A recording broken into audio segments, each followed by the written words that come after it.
welcome to a very special episode of Mage Hand High Five. I am not your GM, Rowan McStay, but here, in order of least to most likely to get a corporate-sponsored, ill-advised, dangerous cybernetic body modification, Max Weinberg. Wow, thank you. I am Max. I am excited that I am the least likely to be tempted by capitalism. In second place, because I think you'd be very tempted by the body mod, but very anti-capitalist, Casey Pappas. This is such a crossroads. I know it is, and that's why you're number two. Yeah, you got me. Yeah, I need to think about this. I once asked you if you would go to space if it was sponsored by billionaires, and you said maybe. It took me like 20 minutes to answer. I don't know. And last and most likely, our wonderful special guest, Evan Noone. I want robot arms. They're really cool. Would you get the left one or the right one? Yep. Yeah. Yep. Hell yeah. Just imagine two for one special. Surfing the web with like ChatGPT robot fingers. Like, perfect. Come on. Just like how hacking is in every TV show where they're just clicking furiously at the keyboard. Yeah, I've got like 3 keyboards in front of me and my fingers like distend on cables. Yeah, 100%. Wow. Very Inspector Would it be Gadget. in addition to your regular arms? Oh, So you'd have 4? That's a good question. Like a Doc Ock setup? Just like out like the shoulder blades. You're like Machamp in it. Yeah. I was thinking Machamp, yeah. Before you tell us too much more about your shoulder blades, Evan is the founder and lead designer at Imp Games. He is a fantastic game designer and has written all kinds of awesome stuff. And he's here to run us through something that he's got coming up. And Evan, why don't you tell us about what you're taking us through, what world this is, what this is from, what you got going on? Yeah, of course. Coming out soon is a full Dungeons & Dragons 5th edition campaign setting from Imp Games called the Vydal City campaign setting. It's a neon cyberpunk fantasy synthwave paint job for traditional D&D fantasy. Yes. Well, we are stoked to play a one-shot in Vydal City today. We love this setting very much, and you know how much we love a little genre bend, so we cannot wait to play with you. And with that, Evan, I'm gonna make no bones about it. I'm gonna hand the reins over to you, and you are gonna GM for us and lead the rest of the show. All right. Good luck Thank you. with us. You guys want to rob an art gallery? Hell yeah. Yeah. Yes. Absolutely. I invite you to imagine a night sky, a soft yellow band at its horizon, transitioning into a deep magenta, bleeding into a dark navy blue. Clusters of stars fill the sky, each one resembling a sound wave in its constellation. Dominating this perpetual night and providing pale light to the barren planet below is a towering column of stars, slowly thrumming like the smaller clusters surrounding it, the night wave. Much like the sun climbing high into the sky, the night wave climbs until it meets its absolute zenith, fully wrapping around the sky like a ring of visible sound.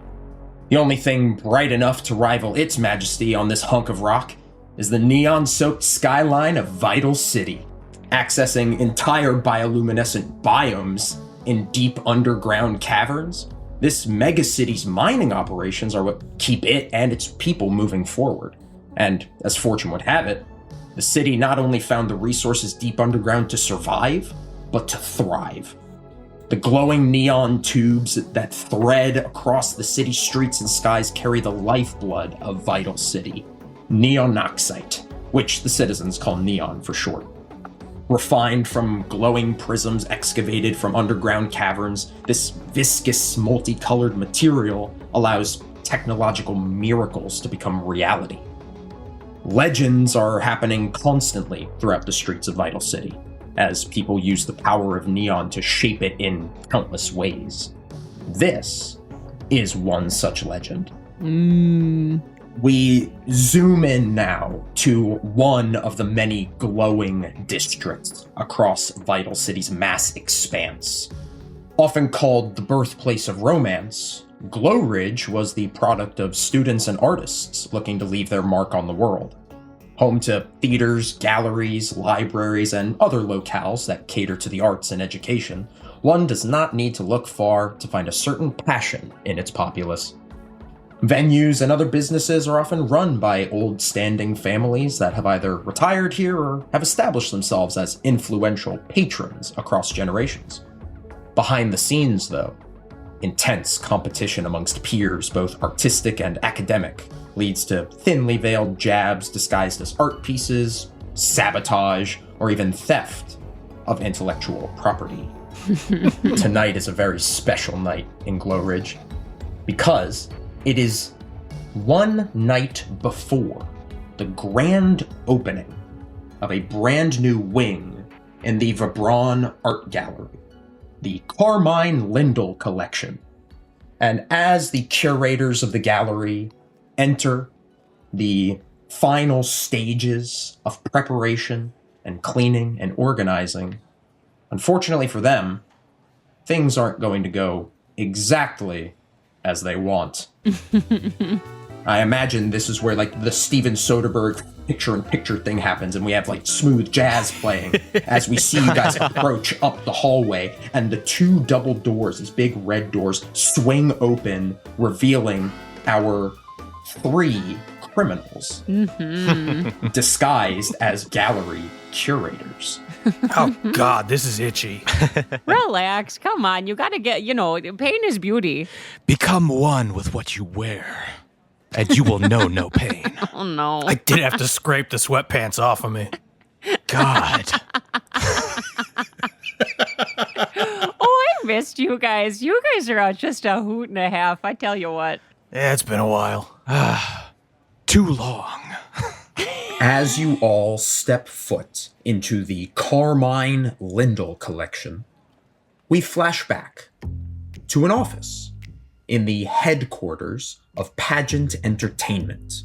We see one Frank the Finisher McCarthy doing some paperwork. Frank, how about you introduce us? Hey, yeah, I'm playing Frank the Finisher McCarthy, talent agent for Pageant Entertainment.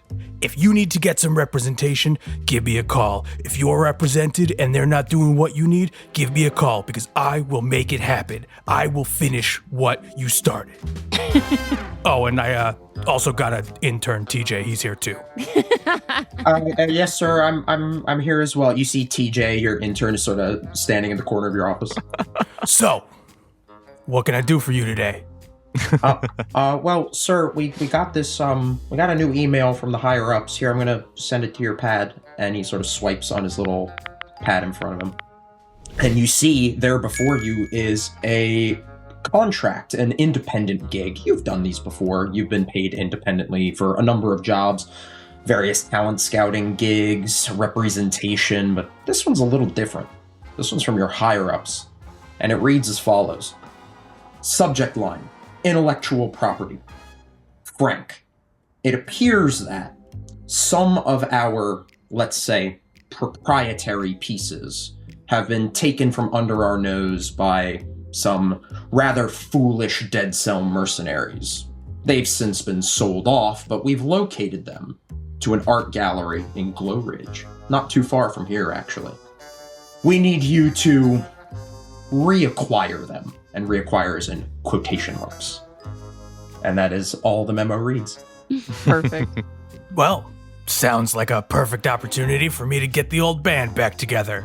And he cracks his neck and goes, oh, ow, God. Ugh, okay, this might be harder than I thought. TJ speaks up and he goes, sir, do you mean to say what I think you're saying? Exactly. Give him a call. TJ presses a button on his iPad, and we flash forward across the city to, well, I don't know. Rowan, I'll have you tell me, where would you be baking? Oh, well, I used to have a really cute little apartment, but recently, just because business has been going so well, I actually have moved over to a really nice little suburban house. I like to try and stay modest about it, but we do have 4 floors and this really beautiful industrial kitchen, and it's just got a lot of nice touches. You know, those like really expensive kind of antique brass, dishware and the pots and things like that. I've been able to do a lot of antiquing lately, which is something I'm very excited about. So anyway, my name is Brenda Baker, but everybody just calls me Babs. And you will find Babs working in her kitchen to make new cookies for the Tough Cookies business, which a lot of people like to call a pyramid scheme, but I think that those people are just jealous because they're at the bottom of the pyramid. It's easy to be bitter from the bottom, but I'm just real sweet and I managed to work. I worked my way to the top. So, nothing a little honest hard work can't do for you in this world, I think. Yeah, Babs, you are currently working your magic in a kitchen. I imagine there's a little frame on the wall that's an embroidery that says, stay bitter from the bottom. And just like a little needlework. Oh, and I made it myself. Stay bitter from the bottom. Take that, Jessica. So, the other thing that I think you should know and that you would see as Babs is cooking is that, her life in Tough Cookies, when she originally joined this business to be her own boss, to put her kids through college, Johnny and Greg, she wasn't selling very well. And all of a sudden, she stumbled on kind of a secret recipe. And what you need to know is that she's been putting just a little micro amount of laser, which is the drug of this world, into the cookies. And, wouldn't you know it, people just started coming back for more. It's like they can't resist the stuff. It's like they're just addicted or something. I don't know what it is. But you can't give away her secret recipe. You don't want people encroaching on your territory, and you also don't want the cops coming. No, I've killed several of those. And at that, there's a little... with the knife. ...phone. Like an old school rotary phone, I think fits best for this kitchen. And yeah, just 100%. Ring, ring, ring, ring, ring. Begins to ring. Just like dusts the little flour and hints of neon off of my hands and goes and picks it up. And with just the most demure of smiles says, hello? Babs, how you doing? Oh, Frankie, it has been a minute and a half. How have you been? Can't complain. How you doing? You sound great. Oh, I'm good. Business is booming as usual. I just feel so blessed to just have so much wonderful business in my life. I don't know what to attribute it to. Oh, that's fantastic. Yeah. Say, I got a question for you. You ever get a little tired of being in the kitchen? Well, not really, but I could always use a night out. Is she currently married? Yeah. Oh, man. She's married, but her husband is now he would be a stay-at-home dad, but he had the kids have already been and gone out of the house. And so now he's just he's at the gym, he's tanning, he's living his best kind of trophy husband life. Good for him. Yeah. How would you like to join me for a night out at the Vibran Art Gallery, where we can get a little sneak peek of the Carmine Lindell collection? Oh, that sounds great. I haven't been to the Vibran since probably a few years after David and I got married. Things have just got so busy, and I've heard some really crazy things about the Lindell collection. I hear that there's been some, intellectual property disputes. It's all over my head, but... It's very much in my head. Oh, is that what we're doing? Okay, well, I'm not going to ask too many questions over the phone because you know how the feds like to trace this stuff. Oh, of course. What is there an in-world police force sort of that I should be saying instead of the feds? Yes, there are two technically. There's the private military called regiment, and then there's an independent gang named the Vydal City Police Department. Perfect. Well, I'm not going to say too much over the phone because I think that VCPD has my number tapped, if you know what I mean. But I will meet you anywhere you like. You kill a couple of guys and everybody's after your ass. What? Nothing. We smash cut to a gloomy mall. It is after hours. Mall. Now, Vydal City and this world is in perpetual night. A night in Vydal City lasts for the equivalent of 6 days our time. Oh. Ooh. It is always night here, save for once a week it becomes day. So when I say we are at a gloomy, dark, after-hours mall, we are in the shadow of shadows. Casey, would you like to introduce us to your character? Absolutely. The streets of Vydal City are littered with criminals, laser beamers, crooked VCPD cops, people who talk in movie theaters, causing pain and suffering wherever they go. And me? Pulls out a single rose. I am Twilight Beacon, champion of the Moonblade, crafted by my mentor, Cassidy, Ohio.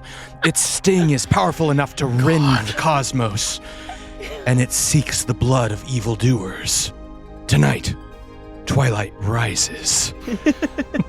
Twilight is a Shadar Kai rogue who just fully believes he's a destined sword bearer, as opposed to a masked vigilante.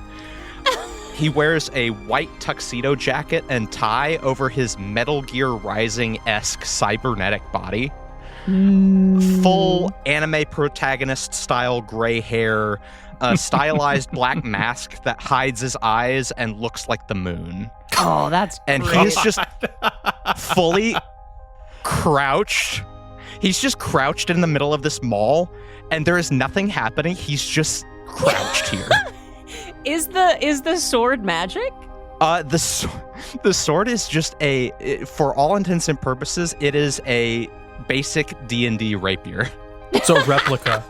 It's a mall katana. It's not even a katana. +1. Yeah. You got it at like freaking Fuego or something. Like a Hot Topic sword. Hot Topic. Yeah. It's a Hot Topic blade.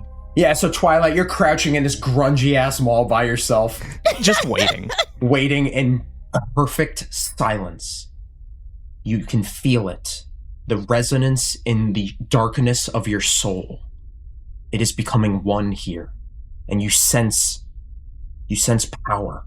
It's building in you. There's a vibration, a force. And then you realize, oh, wait, nope.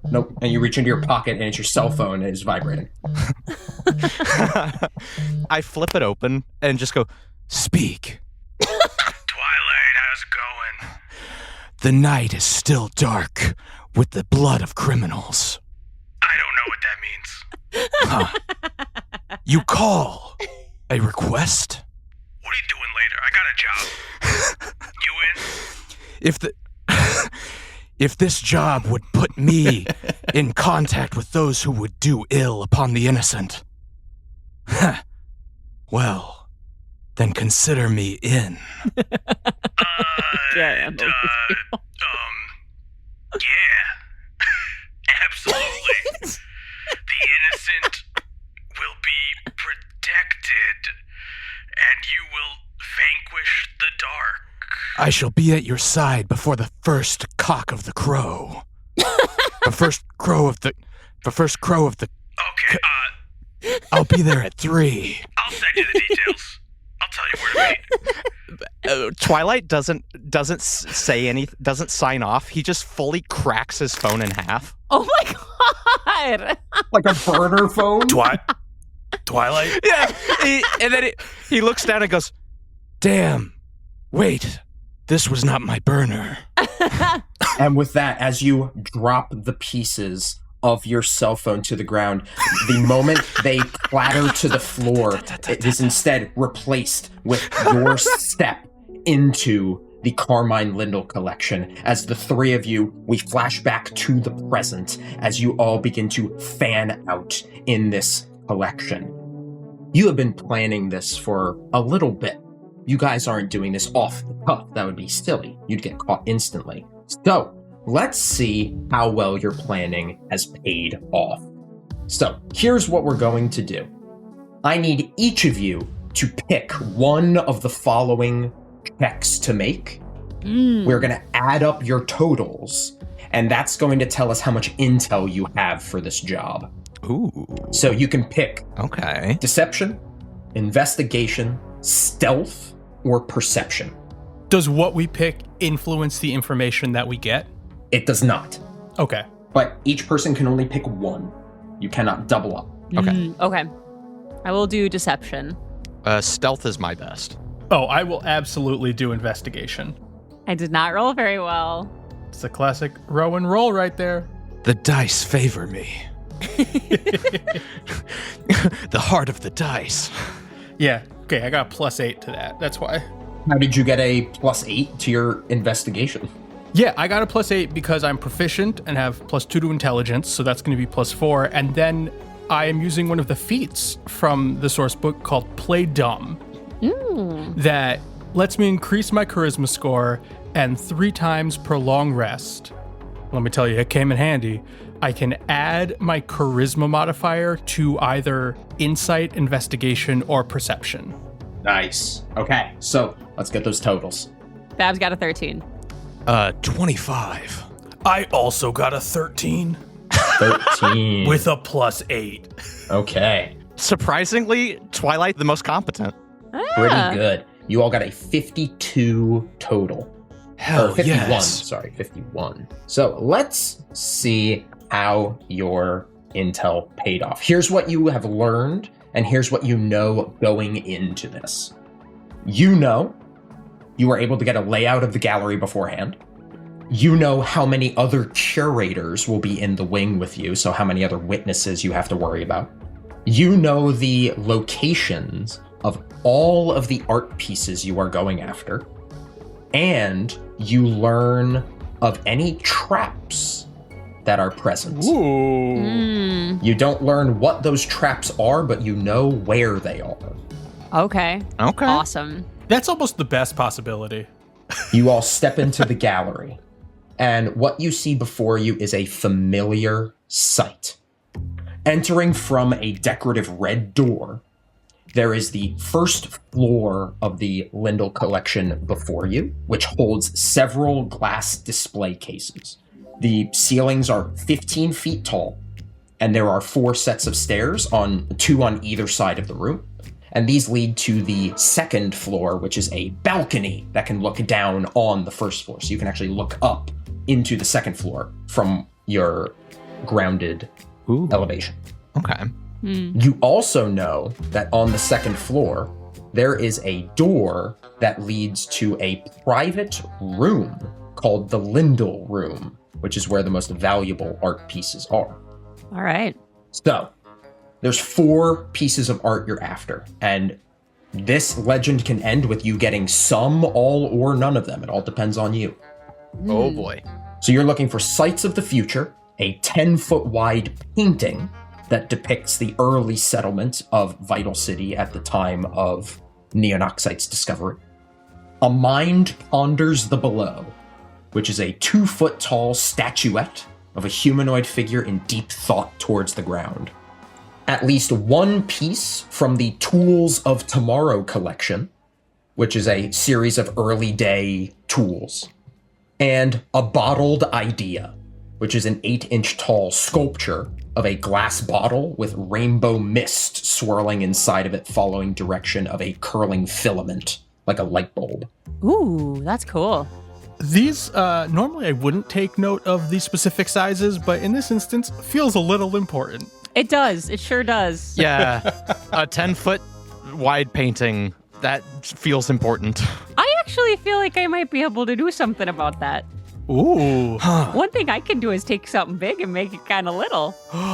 Ooh. Wow. Impressive. Oh, and TJ is kind of like just behind us a little bit. Yes, TJ is also can't forget. disguised as a curator. Yeah, who are you? Oh my god. Yeah, he's kind of just shows up sometimes. It really kind of sucks. Yeah, Oh gosh, you just kind of lurk. Oh my goodness. yeah, he pays me to do that. I don't pay you. It's wishful thinking, sir. Well, TJ, if you ever want to become your own boss, I've got some pretty good opportunities I can show you over there at Duff Cookies. You do not want him. Ugh. It sounds like a lucrative venture, but my contract with Pageant is airtight. Yes, it is. Take heart. One day you will be compensated.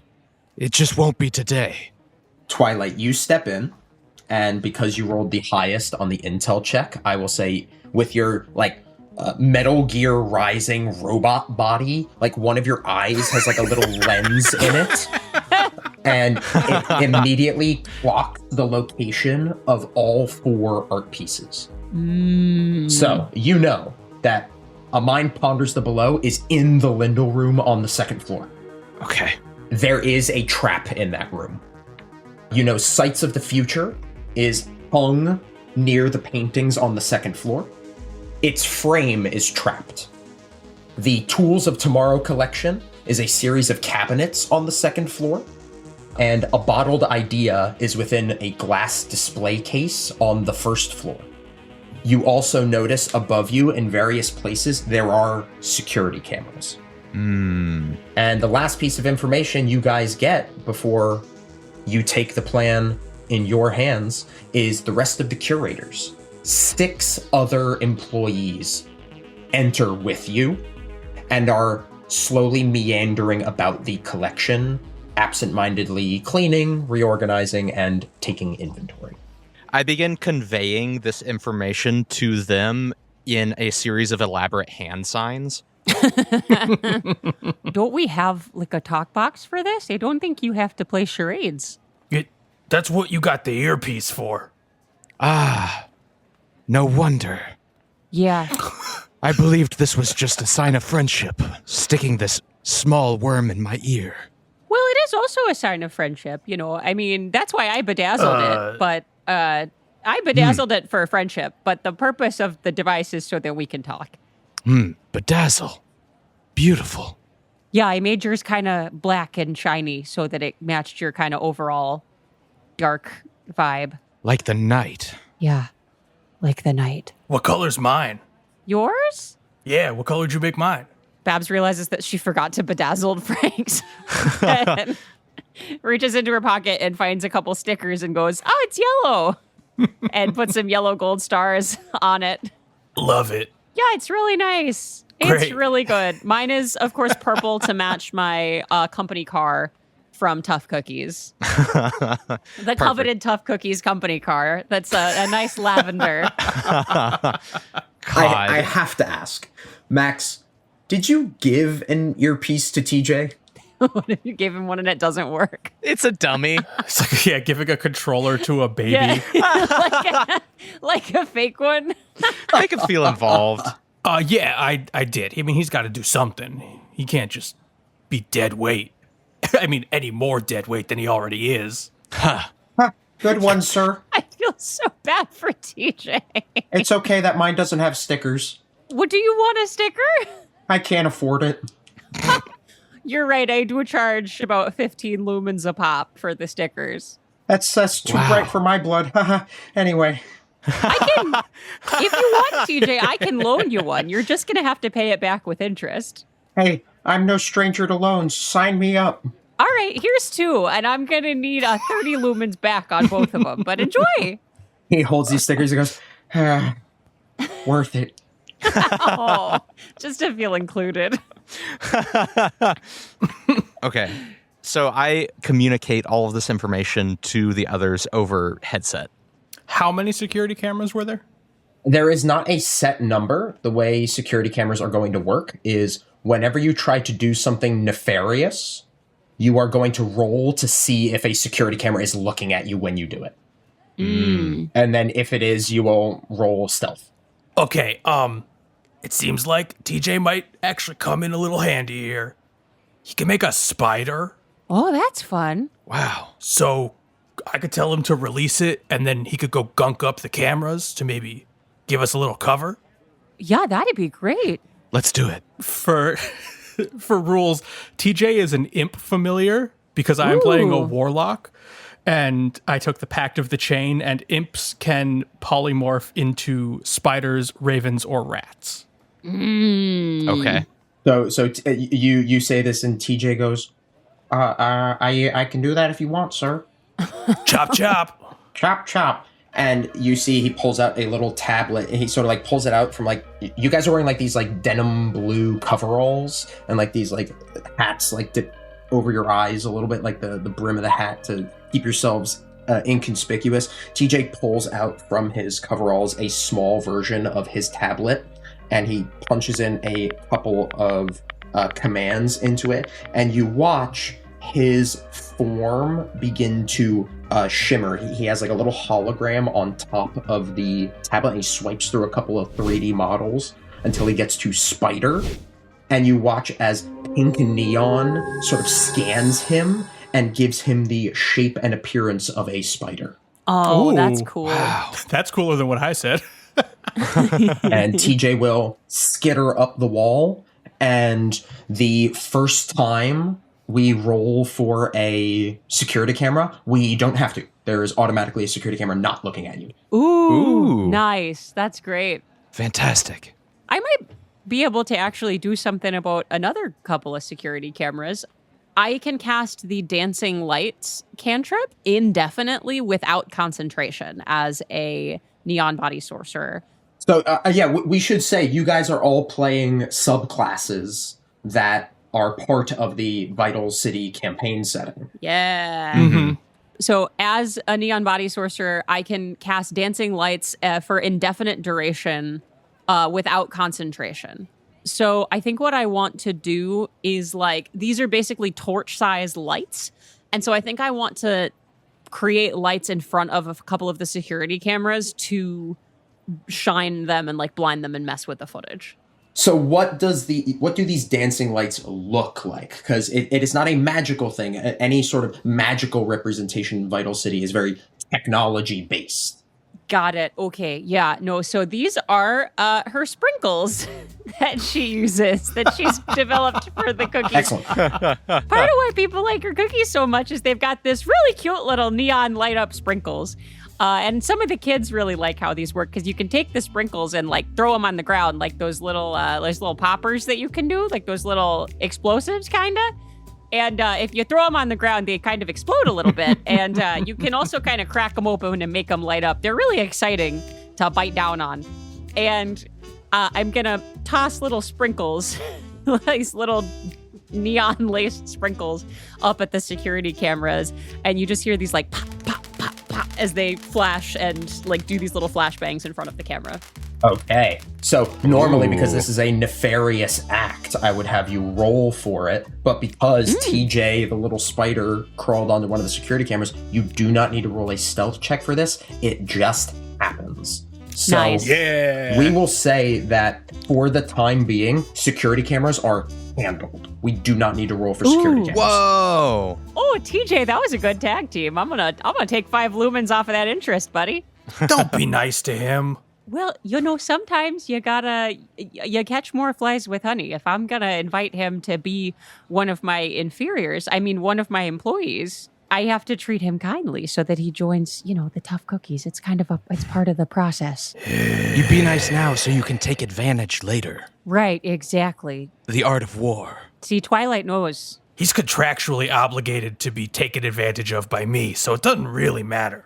No, but all the kids are working 2 jobs these days. Not this one. It's in his contract. Ah, okay. Exclusivity, I see. Airtight. How does he live? Gaining no compensation. No idea. Not your problem. Not your problem, as it were. Yeah, Twilight, you look up as you say that question, and you see TJ is a full spider on the wall, and you're like, that probably has something to do with it. Yeah, I know that makes sense. Disgusting.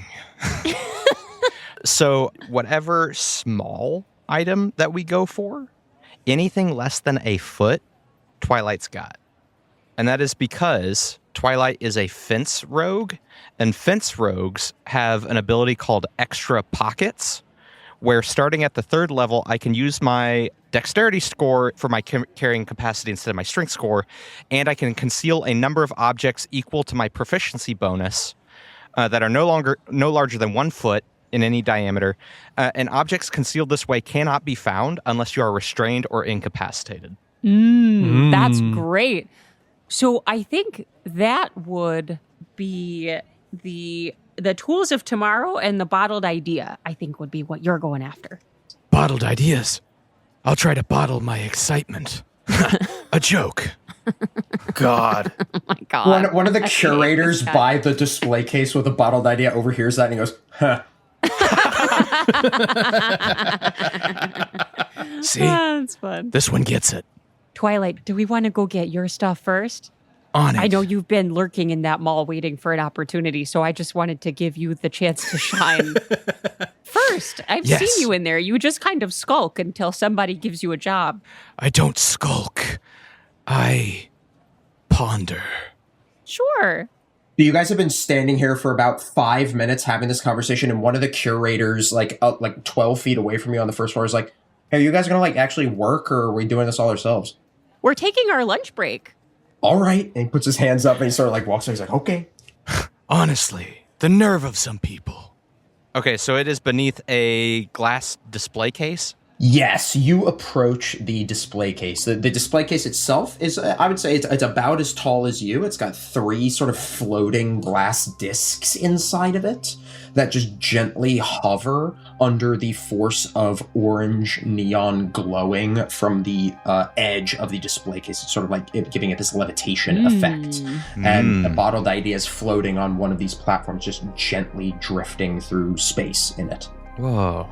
Next to this display case is that curator that laughed at your joke. He's got a little tablet, and he seems to just be taking an inventory. I have an idea, but Okay. I have prestidigitation. Ooh. So I could make some sort of smoking effect or something inside the case. So they have to open it, and because we're working, I could get the other guy to open it, and then you could grab the actual item to take it to wherever the security storage place is. Ooh, Oh, good idea. yeah. Okay, that makes sense. I have prestidigitation as well. Oh, great. Then you want to... Yeah. Yeah, we flash back to Frank's office, and you guys have a blueprint of the gallery, and you're having this discussion okay, I'm going to do the prestidigitation with the smoke. You're going to talk him. Yeah, I got the same smoke machine as you. I got it so that I could steam my... You know how sometimes you have to make a little steam bath in your oven? I have the little steam bath. It's a portable one. Yeah, I know what you're talking about. I'm going to do prestidigitation on this, but I'm going to use one of my subclass abilities, which allows me to do it without verbal and somatic components. Ooh. So I can basically do it so that no one notices that it's being done. And I will cast prestidigitation by effectively taking my little portable steam bath and subtly sliding it over to where the glass case is and pressing the button and letting the steam start to come up. I will call you to make either a stealth or sleight of hand check. Okay. Or wait, no, you subtly did it, so there's no way to tell that it's you, right? I believe that is true. Yeah, it is impossible for other creatures to determine that I'm casting a spell. Haha. Okay, so it just happens. The case begins to have smoke and steam billow out from the edges where that orange neon glow is. So it looks like it's coming from the mechanism inside of it. And the curator goes, "Wait, what the hell? What's going on?" Shit. He sort of knocks on the glass. Yo, we got to get the thing out. It's quick. It's priceless. It's on fire. Go ahead and make your either persuasion or deception check. You can make it with advantage because of the prestidigitation. Got a +6 to this. Thank God. It's a 25. Ooh, 25. look at you. The curator goes, "Oh, crap, yeah." And he reaches for a thing of keys on his belt. As he does this, because Twilight, you're off to the side waiting to grab the thing, you notice that he has keys on his belt that will presumably unlock other things in this gallery. He also has, on one of those little fobs, a clearance card. Ooh. Is this an in-charge curator? This does not appear to be some sort of head curator. Oh, okay. Yeah, I go ahead. I go, allow me. And then I take the bottle. Like a portable like compartment opens up in my midsection, and I just pop it in, and it disappears. Ooh, that's Perfect. great. I will need a sleight of hand check. Absolutely. That is a 16. Perfect. The curator does not notice. He notices you taking it, but he does not notice that you pocket it. Could I use that opportunity to roll my own sleight of hand check to try to steal his stuff? Sure, yeah, go for it. That is a dirty 20. No, it's not. Sorry. That's a 22. Ooh. 22. So I will say on a 22, you snag both the keys and the key card. I will minor illusion his keys back onto his belt so that we have enough time to get out of there and he thinks that he has them on him. Okay. And then once we leave, he'll think he lost them somewhere else. Perfect. You got it. All right. One art piece down. Boom. Ooh. Easy peasy. The rest will certainly go as smoothly. Yeah. Oh, we make a good team. By the way, Frankie, what are we getting paid for this? I just did this for shits and giggles. You'll get paid when I get paid. Oh, that's great. Okay. Well, I think David's going to get really happy about another trip to the tanning salon. I'll tell you what. He's certainly a man. Justice is my compensation. Hey, Twilight wants to get paid in justice, so if you just want to split this 50-50. Pay me in justice. Do you have Venmo? TJ probably does. I will speak with TJ. So there is the wing from this first floor is the Lindell wing. The Lindell room is off of the second floor. Got it. Great. Okay, perfect. So everything else we're going up for. So pretty much first floor, you guys are good. Let's ascend. God, you're weird. I like ninja run up the stairs with my arms behind me, just like. Oh my God. You gotta blend in. Frankie, where did you find this guy? God, he's my sister's cousin. Wouldn't that also make him your cousin? Not by blood. Oh, by marriage. Yeah, no, that makes sense. Like my sister's spouse's family's kid. Yeah, Yeah, there's just one in this every is not. family. We're not close. Okay. But he's got a special set of skills which are helpful. No kidding. Cool. We head on up to the Tools of Tomorrow. The tools of tomorrow. Great. Yeah, let's go there. Today. You guys head upstairs. I'd like all of you to make a perception check for me. Mm-hmm. Okay. Ooh, 11. 11. 23. Okay. Frank, you are the only one that notices this. Mm-hmm. One of the curators over at the Tools of Tomorrow collection, it's a series of wooden cabinets, is currently just like dusting on the inside. You watch this curator very deftly and slyly begin taking these pieces and replacing them with fakes. Okay. Oh my God. A rival crew. Yeah, do you alert us to this? Oh, yeah, absolutely. Then I will cast Detect Thoughts. Ooh. Detect Thoughts, does that have any somatic or components and the like? This has verbal, somatic, and material components, but honestly, I think... Oh, you know what? I forgot about this. I am casting Detect Thoughts on myself. So I am going to actually, once we see this, I will slip out of the room, cast it on myself, and then I have a range of this for 30 feet generally. Radar from a hat just comes out of you put on a hat. Yeah. This was one of the higher level gifts. Now, not all of the girls at Tough Cookies get this one, but I worked my way up like a hardworking person that I am, and I got myself one of these hats. They say you can't get it, but you can if you just work hard enough. How many cookies do you have to sell? Yeah, you're back in Frank's office explaining Yeah. all of this, like showing that you have this hat. This one, you get this one after your first 2 million. Impressive. Wow.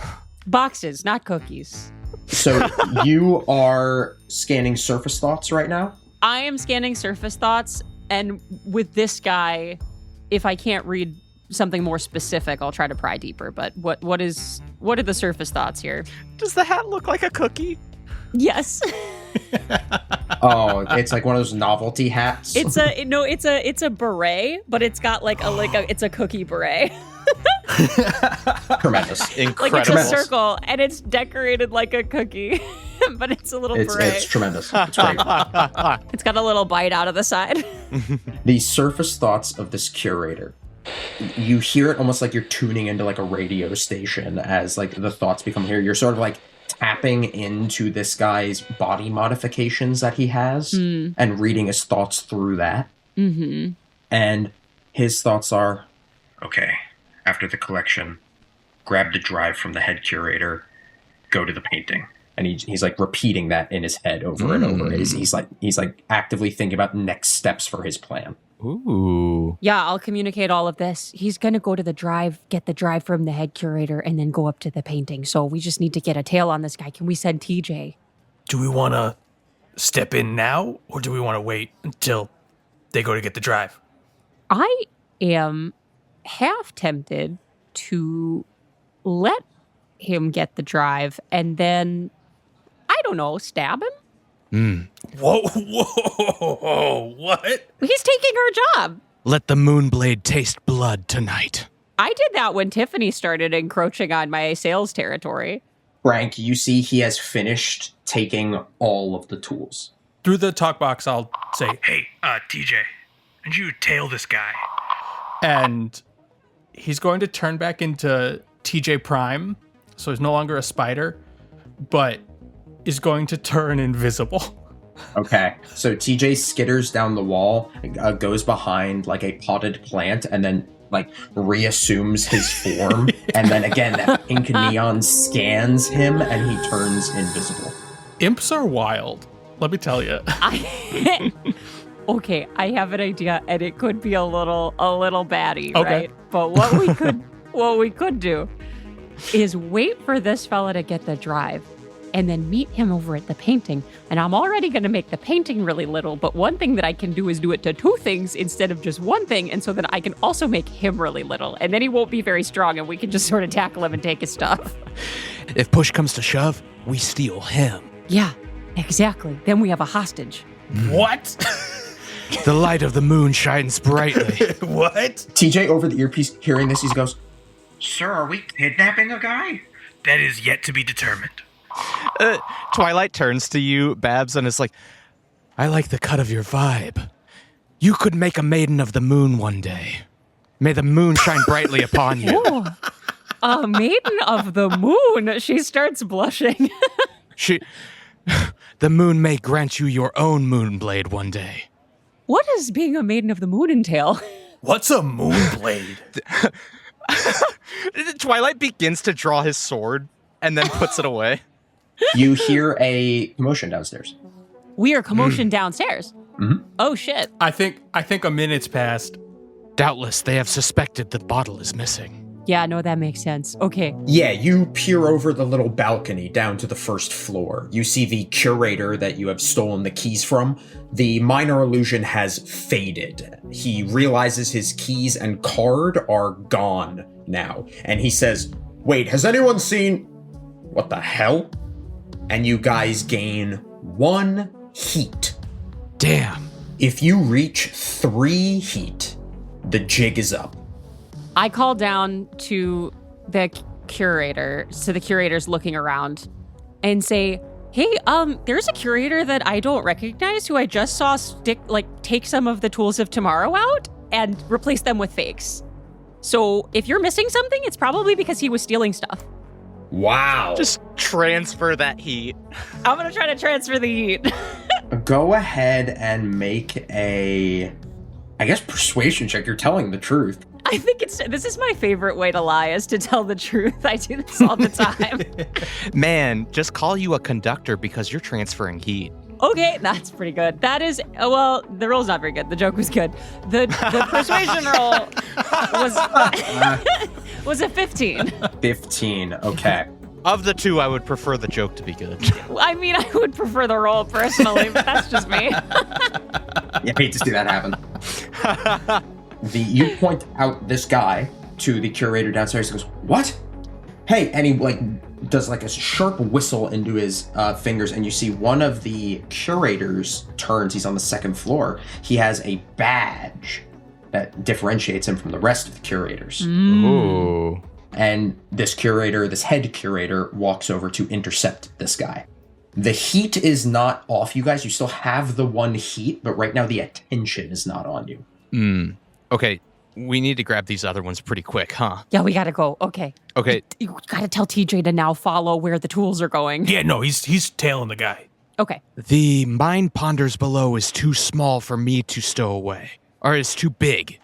It's 2 feet tall. I can only stow objects that are less than a foot in any direction. Yeah, I think Frankie's got the statue. Okay. Yeah. So I think we gotta go to the statue now. Great. The tools are tomorrow. The shifty curator has them. The painting is hanging on the wall, and the statue is in the Lindell room. Oh, the statue's in the Lindell room. Oh, so we got to get the painting next.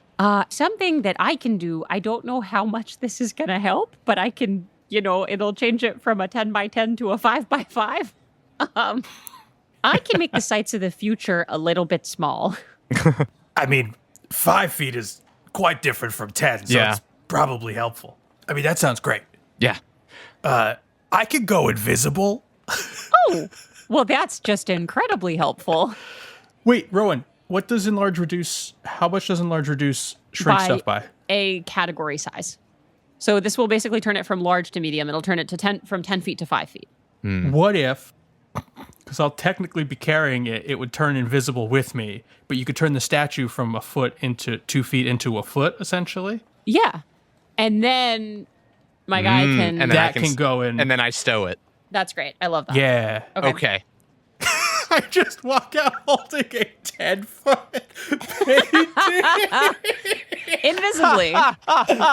I'm also kind of short, so it's really funny.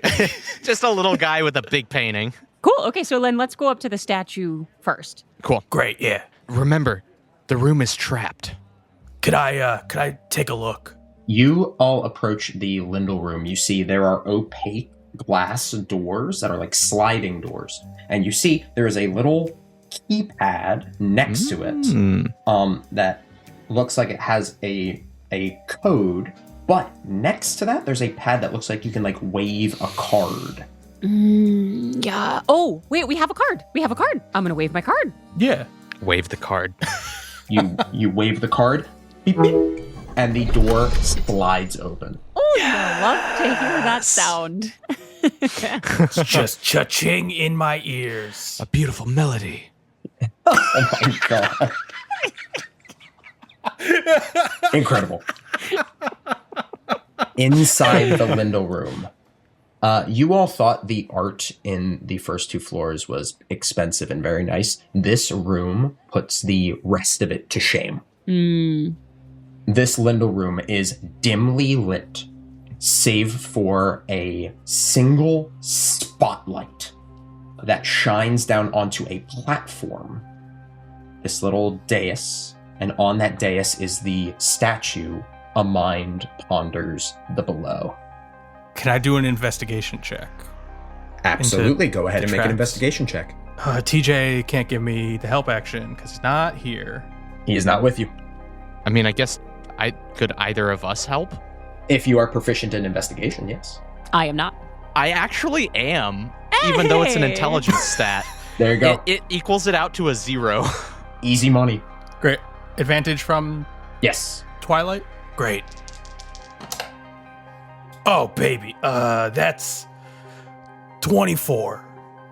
Frank, you walk in and you look around and you realize that key card is not a trap. You use something very similar to that in your office day to day. That's not the trap. But then, Twilight, this room is dimly lit. You know the shadows. My comfort. And you know anything that would pierce the shadows, Besides my blade.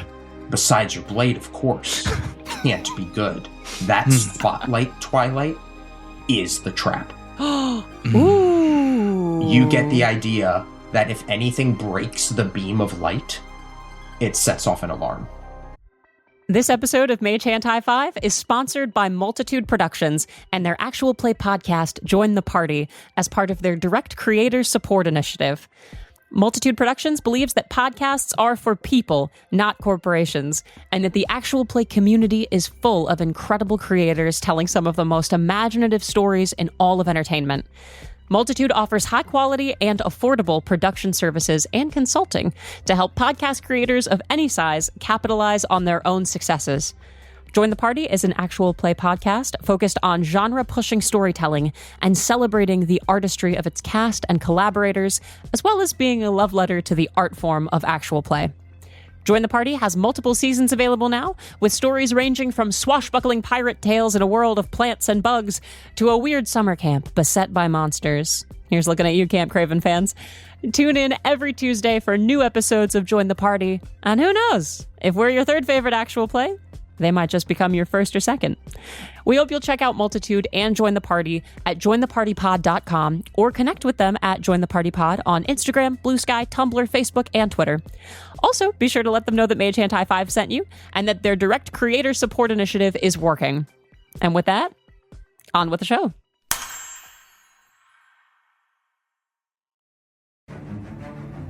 Do you love audio fiction stories like Welcome to Night Vale or Old Gods of Appalachia? Are you looking for your next favorite podcast? Or maybe you love actual play shows like Critical Role, but don't always have time to sit down to a 3-hour show with hundreds upon hundreds of episodes. Then you'll love The Adventures of Bud and Herb, a podcast that is made to binge with episodes around 30 minutes of non-stop, irreverent, yet wholesome fun set in an immersive fantasy world. Follow along as best friends Bud and Herb, that's us, race against time to find an elusive, monstrous cryptid that has snatched a little boy from our idyllic little town of Mistress Glen. I'm Bud, the Deep Gnome Rogue. And I'm Herb, the Turtle Folk Barbarian Chef. Each episode we dig deeper into the mystery of the Cinderwood Walker. A beast so terrifying it can kill with only its stench. Find out if we live to smell tomorrow. Listen to the Adventures of Bud and Herb wherever cryptids hide. Or wherever you get your podcasts. Hi, my name is Robin. And my name is Dylan. Do you like Choices Matter video games? If so, we started this podcast, Dorkspawn, so that I could show my best friend my favorite RPG series of all time, Dragon Age. And now that I've played it, we want to share more of these choice-heavy games with each other. Right now, Robin is showing me Mass Effect, which I have never played before. And we are going to continue playing through these games together and discussing them book club style as we go. You can join our Discord and play along with us, and tune into Dorkspawn every Friday wherever you listen to.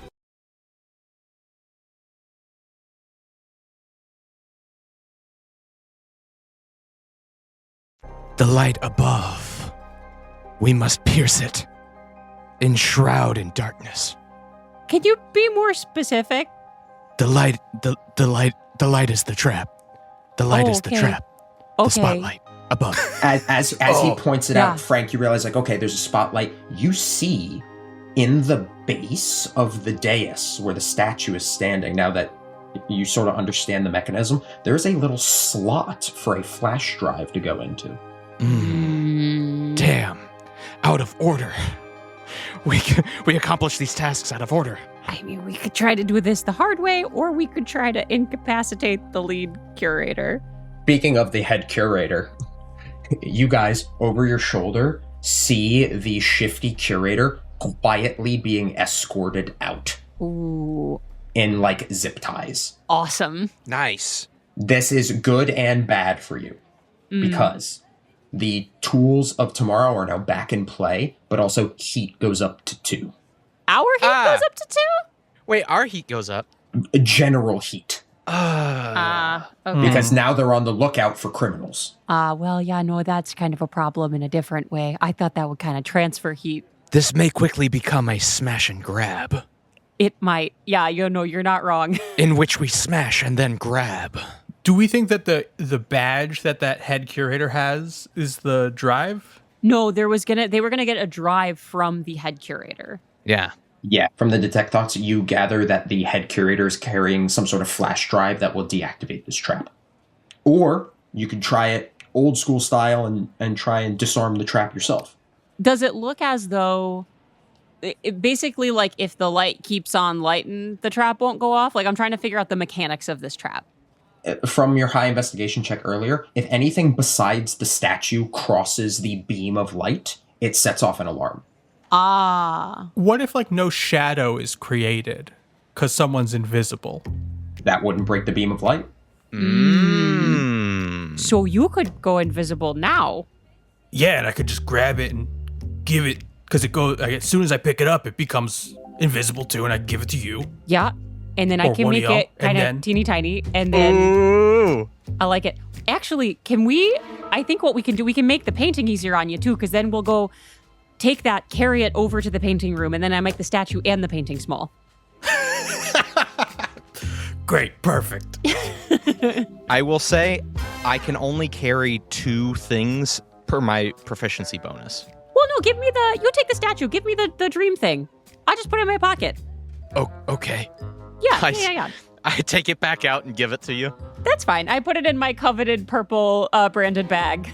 And then Oh, it's like a beautiful. little handbag, patent leather. Anyway, The color of lilac. it's gorgeous, right? Perfect for a maiden of the moon, I would say. And a fair one you would make. Don't make me regret this. Okay, so you got to go invisible and take the thing really quick, because I feel like we're in a time crunch now. Yeah, okay. And Frank pulls out like a wrist little computer and just hits some buttons and bloop, bloop, bloop, turns invisible. Perfect. And I want that.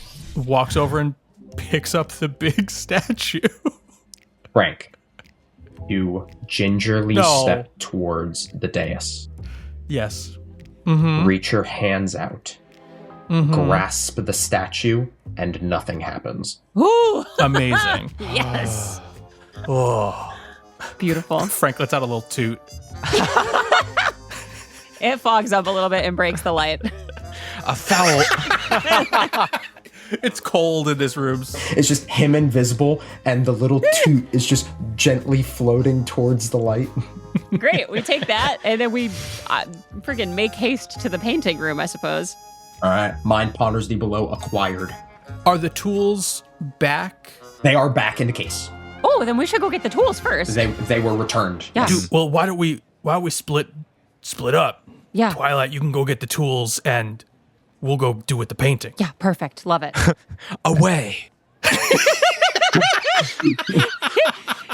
He like flips a cape over his shoulder.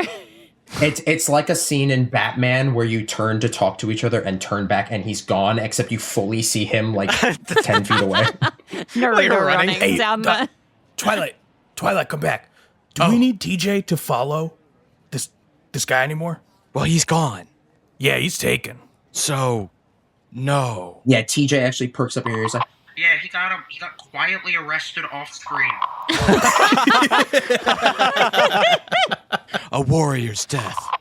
Come back and help out Twilight. Yes, sir. and TJ, still invisible, comes to Twilight's aid. Great. Follow me, child.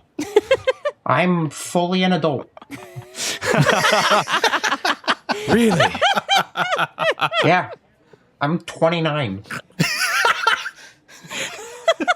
I would never have guessed from your youthful glow. That's a nice way to say something mean.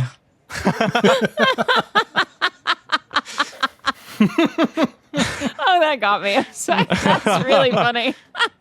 All right, let's steal this thing. Quick, to the tools of tomorrow. Okay. Today.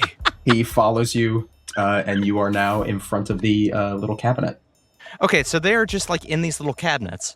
Yeah, it looks like there's a little keyhole. You can use some keys to open this cabinet. I did not take the keys. He comes back. Damn. Naruto runs back. You're I a give him rogue. the keys. He runs back to the thing. He has run back and forth 3 times. I do. Hold on. I have a thieves' kit. Let me see if I can crack the lock first. Okay, sure. Oh, yeah. Stealth. Sleight of hand. This is going to be a thieves' tools check. So, dexterity plus proficiency. Can TJ give the help action? TJ can give the help action, yes. I'll roll it anyway. Oh, that's a nat 20. Hey! Hey! So 27. Woo! So what does it look like? What do your thieves' tools look like as you just expertly pop this lock? The caps of, like, the ends of my fingers just roll back, and I have thieves' tools in my fingers. You quickly and deftly open up the cabinet. You see there are 10 pieces of the Tools of Tomorrow collection. And what you do on your nat 20, I say each of your fingers, because there are 10 pieces coincidentally, each one descends on a little cable, wraps around each piece, and into your extra pockets. Ooh, very good. And it's horrible. Like, it's so scary. Yeah, TJ's sitting next to you. He's like, oh, God. A blessing from the moon. And I just stare at TJ.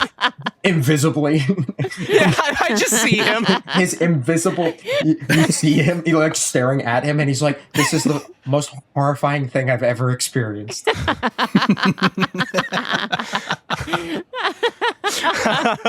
I close the cabinet. And now, away.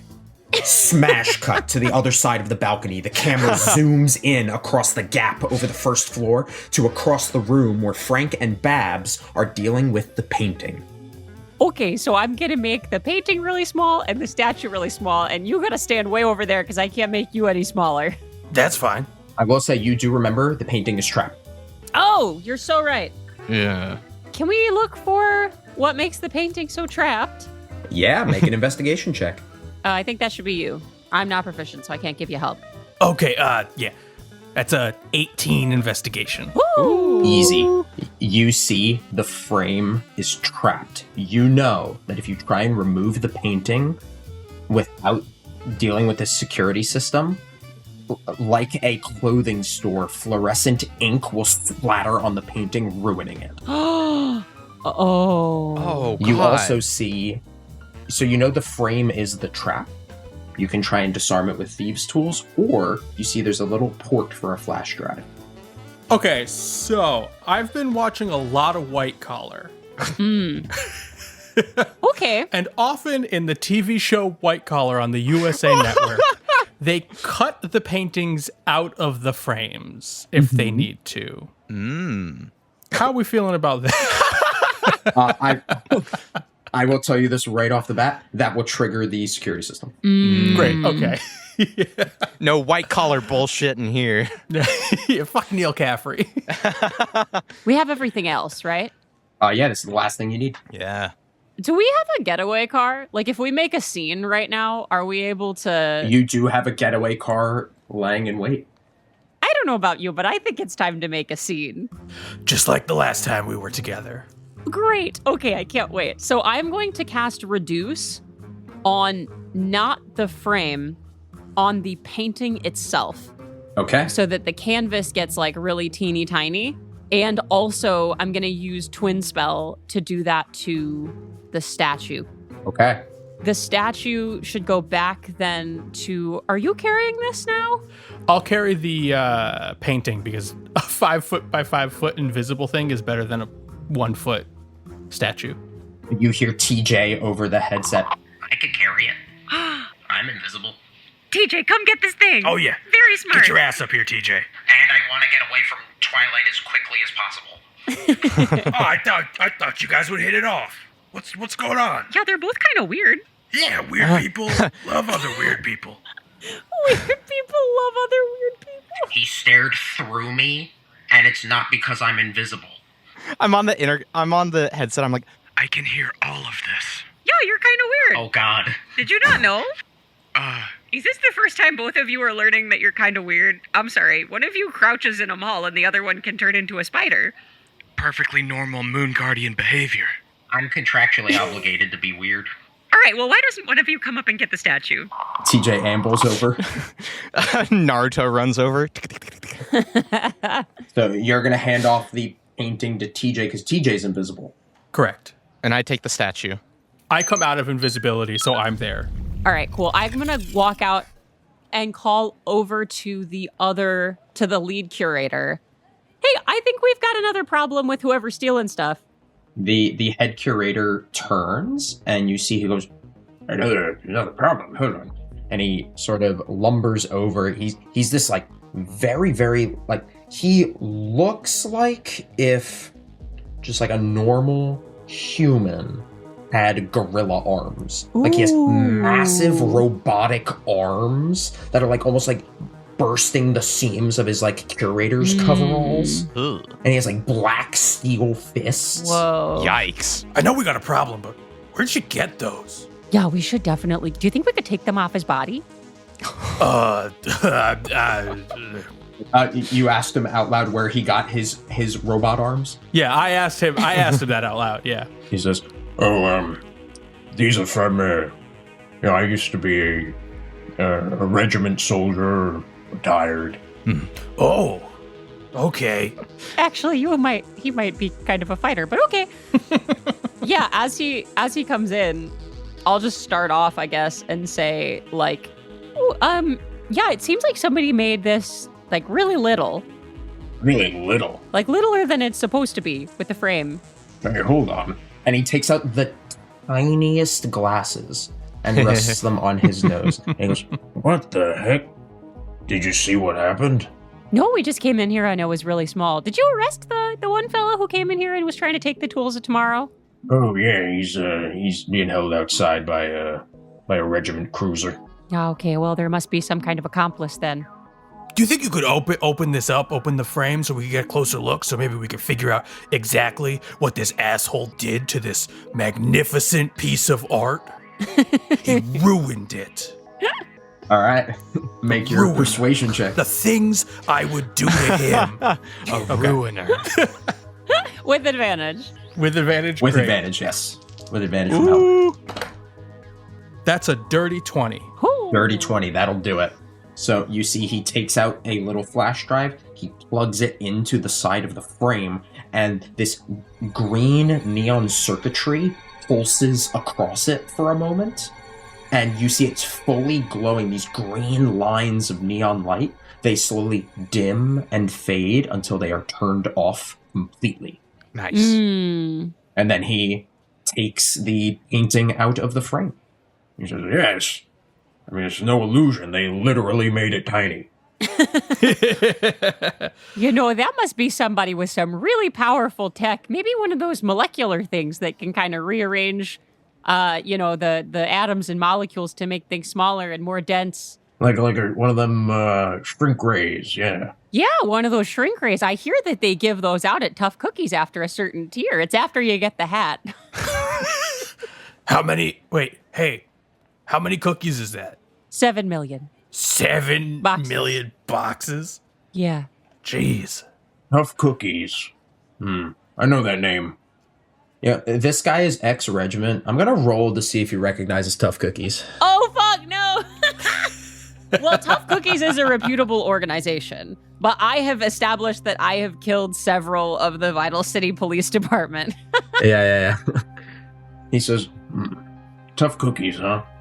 I've ordered from once or twice, but I'm more interested in a string of disappearances linked to that place." I don't know. I don't know about it. My friend Tiffany's in it, but I don't really know anything about the organization. And I kind of hide my beret and my shrink ray Interesting.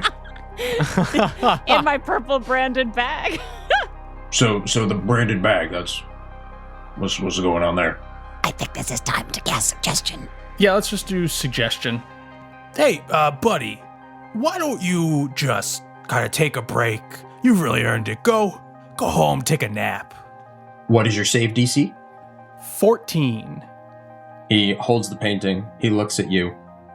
And he says, "You know something? I've been working here 13 years. Hey, what did they ever give you? Yeah. What have they ever given me? I'm gonna go take a nap. Here." Yeah, and he go holds take you a the nap. painting. He says, "You take care of this. They don't pay me enough for God, I wish I didn't have to. And he leaves in a huff, and he goes, "Huff." Enjoy your nap, buddy.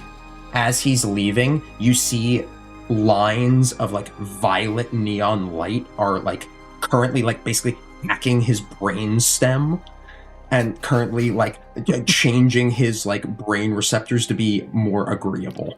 Jesus. Well, Yeah, honestly, this is going really great for us. I guess we just walk out the front door, right? Let's make tracks. before we do that, TJ, grab the painting. I'll just hold the small statue. Yes, sir. Man, can I steal something else fun? There is a case of jewelry. I'll take a ring. Hey, there were contracts. You agreed to this job as it was written. Fine. Are you sure? It's really pretty. I want to try to take a ring. I just want to try to take one thing. I'm so sorry. Go ahead and make a stealth check. I'm also going to try to stop her. You are? Yeah. Okay. So let's make the stealth check first to see if the camera sees any of this. It's an 11 on stealth. Twilight starts Naruto running back downstairs to be away from all of this. Hey, Rowan. I hate to break it to you. Yeah. On a DC 12, you reach out to this jewelry case and you flip open a little lid. And as you do, you see, or rather you hear, a security camera take a picture.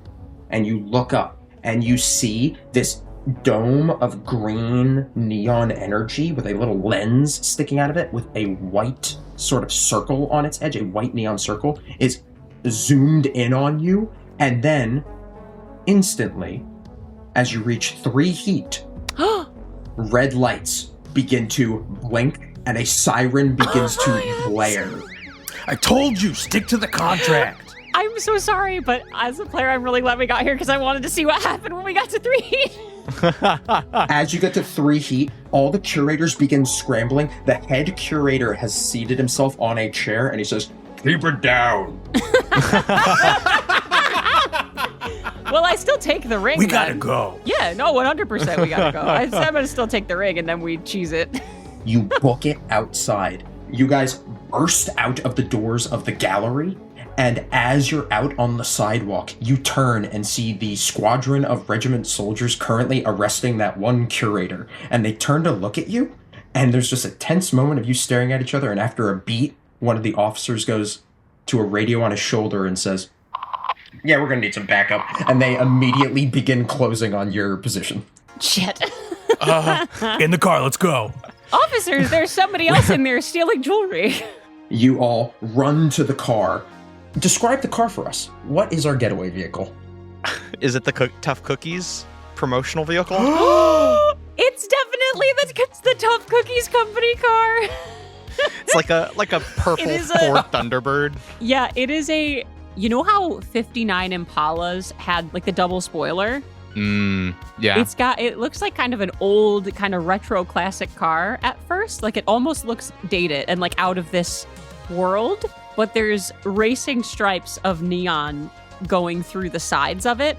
And it is a lilac kind of lavendery purple with Tough Cookies branded on the side, but it also has one of those, you know how the fancy cars have the little silver figureheads on the front? It's got a cookie sticking up out of the front with a little bite It's shoot like out of a little glowing 3D cookie on the hood of the car. it. My kids tell me I drive slow. Why don't you take over, Twilight? I hear you're quite the whiz on the road. Twilight fully does like a full backspring like into the driver's seat. Just And I toss him the keys over the car as he's doing the backspring into the driver's seat. catches them midair and just... We are now entering a special type of combat that is introduced in the Vydal City campaign setting. See, in Vydal City, cars are a real thing, and with the advent of neon technology, cars can have weapons, they can fly, and they can do some crazy, dangerous shit. So, people can get involved into car chases. Now, chase combat's a little different than regular combat. In a car chase, both vehicles, both our heroes' vehicles and our enemy's vehicle, have their own unique stat block, which you all built beforehand. So they have their own unique stats and actions that are built into the vehicle. Think of it like the tools and weapons that they have at their disposal, in addition to their normal character options. In chase combat, distances and maps are abstracted. You are always considered to be in range of what you're trying to do. And creatures have total cover while they are in their vehicle. So unless you do something special, you can only target the vehicle specifically. And there are special buffs that can be earned through chases, through drivers doing some sick maneuvers, but we will see those in play as we move through it. Chase combat is designed to be short and snappy. So let's do it. Let's roll initiative. I love it. I can't wait. I get to roll an initiative for TJ. Oh, I rolled initiative really poorly. You can take the person out of Salome, but you can't take Salome out of the person. No, you can't. Oh man, I rolled poorly. Uh-oh. I rolled even worse. Oopsies. I'm a 10. That's a 6. Ooh. Yeah. That's a 1. Uh-oh. Wow. A nat 1. You hate to see that happen. TJ got a 23 with a nat 20. Wow. You all hop into the Tough Cookies branded merch vehicle. For the chase, heroes declare your driver. That's going to be Twilight, baby. Me. I will carry the mantle of driver. Now, Twilight has a special feat that is also in this book. I am what is known as a slick driver. Ooh. I'm a prodigy behind the wheel. I gain proficiency with vehicles. And while I'm in the driver's seat of a vehicle, myself and other passengers may add my proficiency bonus to vehicle attacks made from weapons installed on the vehicle. Oh. I may also add it to any ability checks and saving throws made by the vehicle. And while I am in the driver's seat of a vehicle during the chase, I may use either my action or my bonus action to continue driving. So normally, a driver on their turn in a chase must use their action to keep driving, but with the slick driver feat, Twilight gets to choose. I'm like steering with my knees. I've got guns in both hands. All right. You all hop into the car. Twilight, you step on the gas. The wheels peel out, sending this like red neon smoke echoing behind you all as you tear off onto the streets of Glow Ridge. You see the sleek white regiment cruiser with harsh red stripes on its side as it squeals out in pursuit of you through the streets of this district. Ooh. So, at the top of each round of chase combat, both drivers make what's called a speed contest to determine which car gets a unique condition called position. Now, position is just, it means you are generally in an advantageous spot during the chase, and it gives you a lot of passive buffs during the chase if you're in position. So, Twilight, you are going to roll plus your car's speed, which is 5, and try and beat the regiment cruiser. Nice. The regiment cruiser got a 15. Oh, that's a 14. Oh, no. 14. So the regiment squad car is in position this round. Now, both cars will select a maneuver. A maneuver is a buff that lasts for the round. Okay. The regiment squad car picks first because they are in position. They are going to choose the steady out maneuver. So you see the driver of this vehicle, what looks to be the commander of this 3-person unit, quickly rights the car on the road. They are not like peeling out like you guys were. They quickly get settled on the road and are drafting behind you.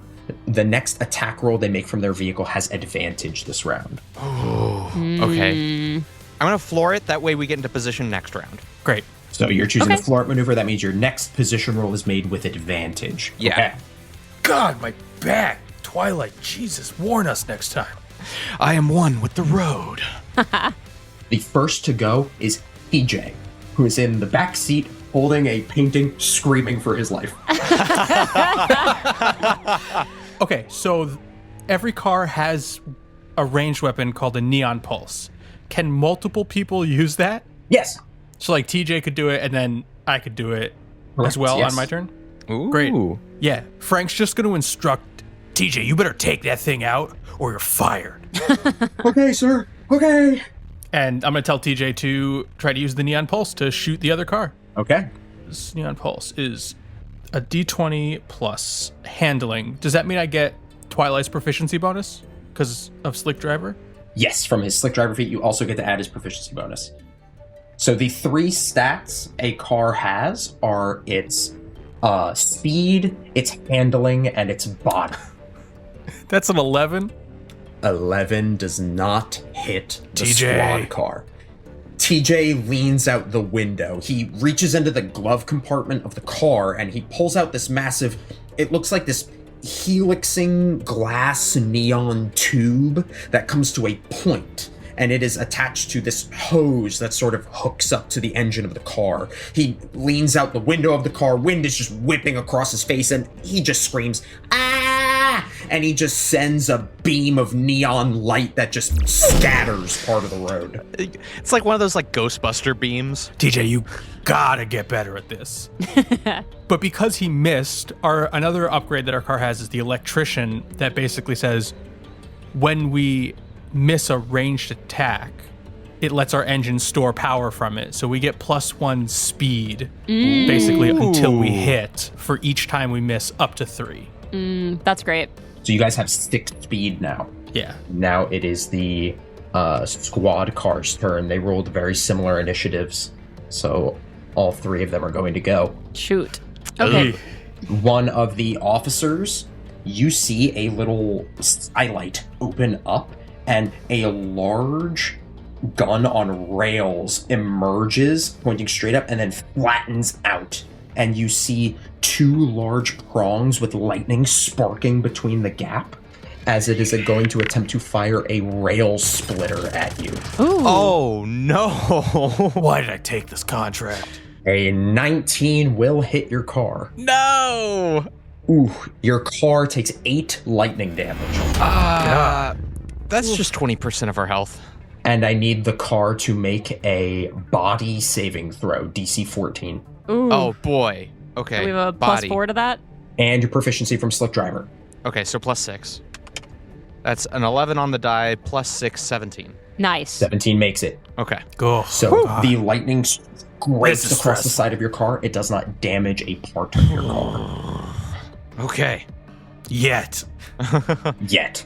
They are going to attempt to, on the next one's turn, is going to attempt to fire it again. Oh, don't do that.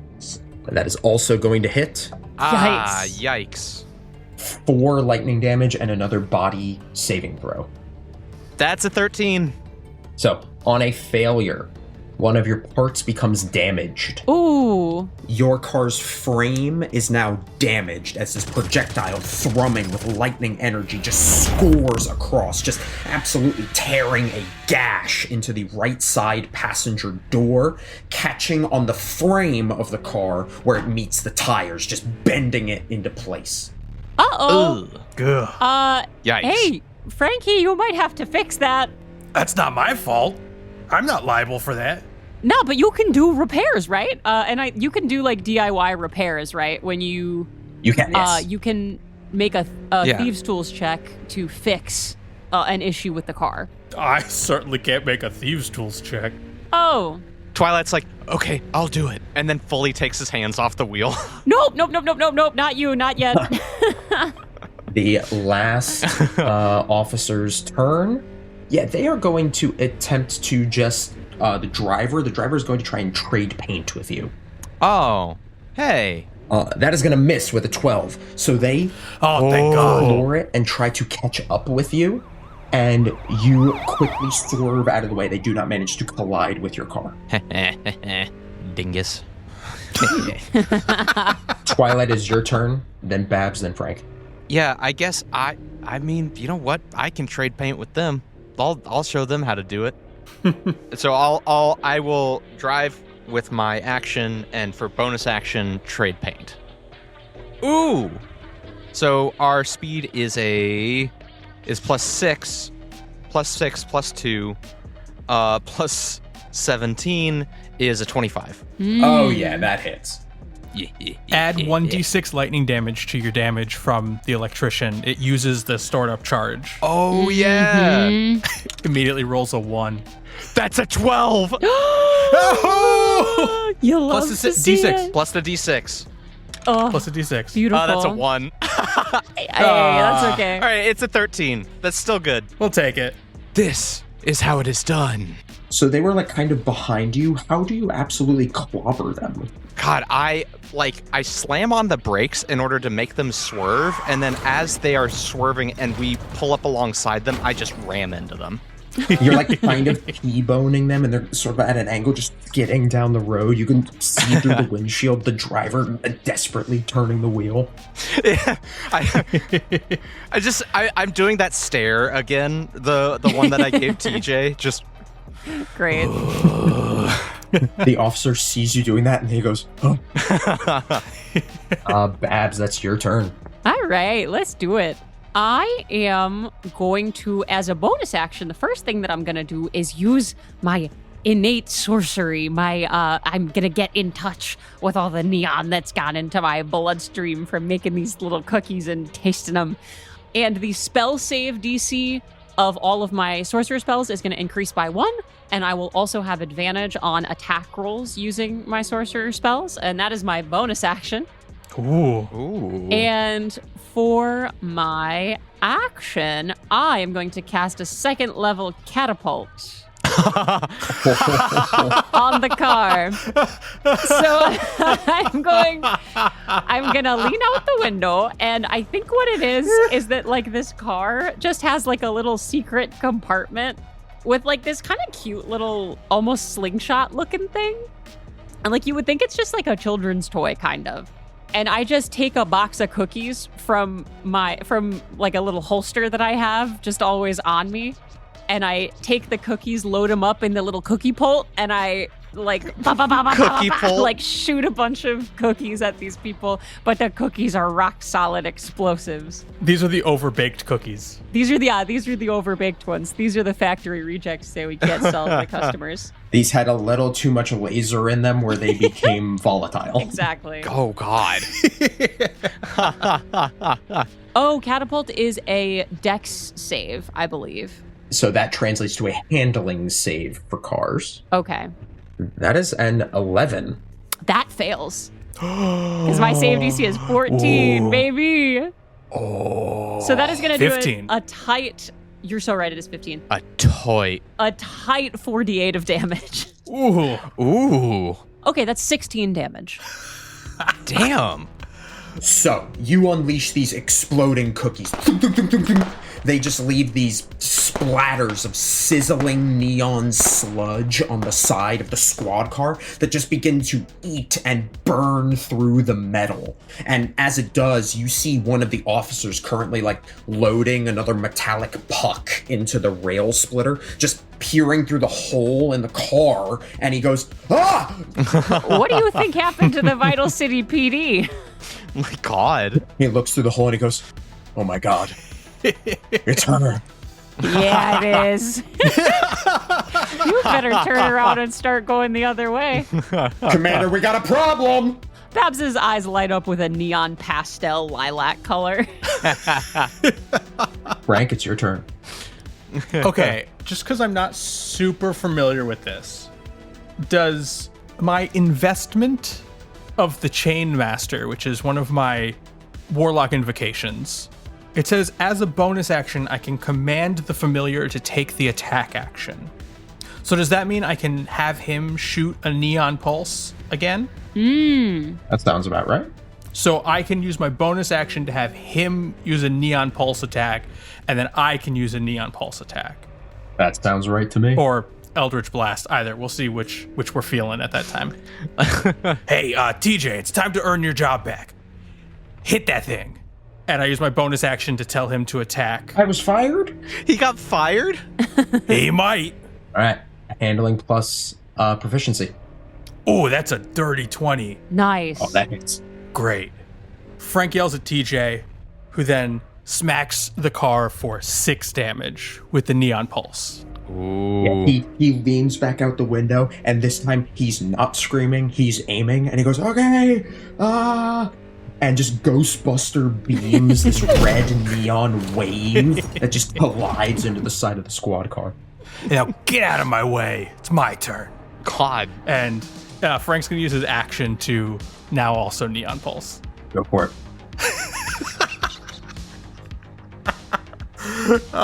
Frank rolls a 9. Ooh. You were in my way, TJ. I'm sorry, sir. You caused me to miss. It's my fault. God, okay. And that's my turn. And now we're back at the top of the order. Speed contest.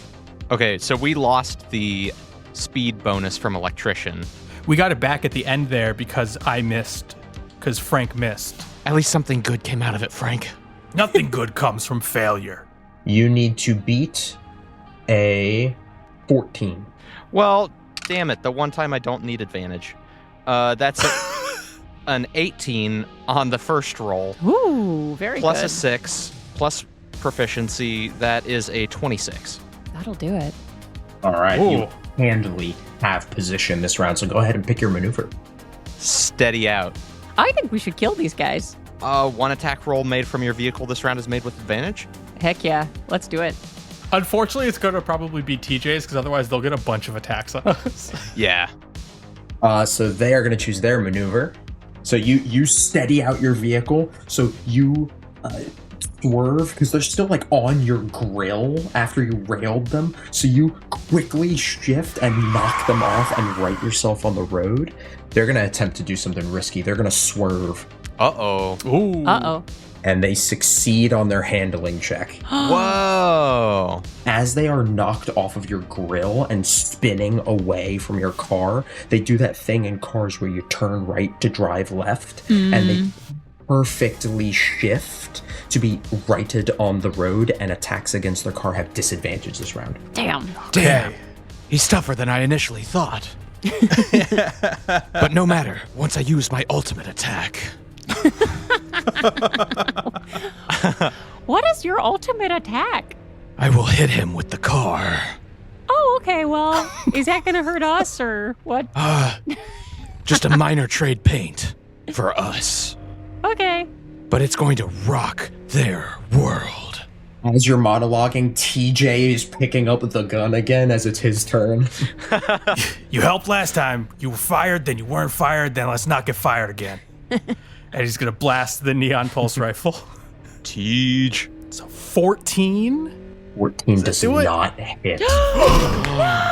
No! Devastating. TJ leans out the window. He's calm for the first time in his life. And he looks out and he sees it. This is the path to a promotion. This is it. This is his moment. He takes aim. His aim is true. And as he goes to pull the trigger, a rock kicks up from the road, beans him in the forehead, and he goes flying back into the car, and he goes,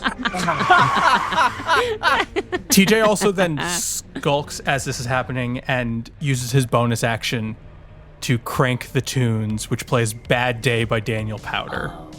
That's great. Cranking the tunes lets us add 2d6 temp hit points to the vehicle. So we'll add that to the 28 we have. Yeah. 6. And now it is the squad car's turn. No. They are going to make 3 attacks using all 3 of their passenger turns to do that. Because there are 3 passengers in the car, and each one's going to attempt to rail splitter you. Take me to dinner first. First one misses. Oh, thank God. Second one misses. Oh. Third one is a 13. It hits. That just it's exactly it. Oh, man. It is 1d8, but because your frame is damaged, it becomes 1d12. Ooh. Yikes. They rolled a 1. I'm so sad. Unlike Casey, who rolled a 12. Now, I do need another body save, though. That is a 23. Yeah. Ooh. You're good.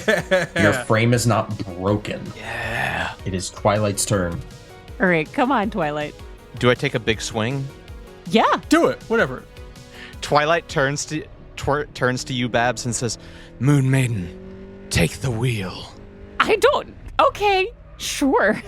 Is there an unoccupied space in the other car?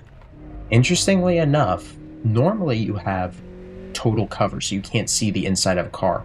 But because Babs tore a hole in the side of it with her laser cookies, you can see inside the car. Thank the moon for Bab's laser cookies. Great. Put that on the list of things I never thought I'd hear playing a game. Great. I'm going to use Blessing of the Raven Queen. Excuse me? Okay. Which is a Shatter Kai ability. I am going to teleport into their car. Awesome. Because I am above, I can do this amount of times equal to my proficiency.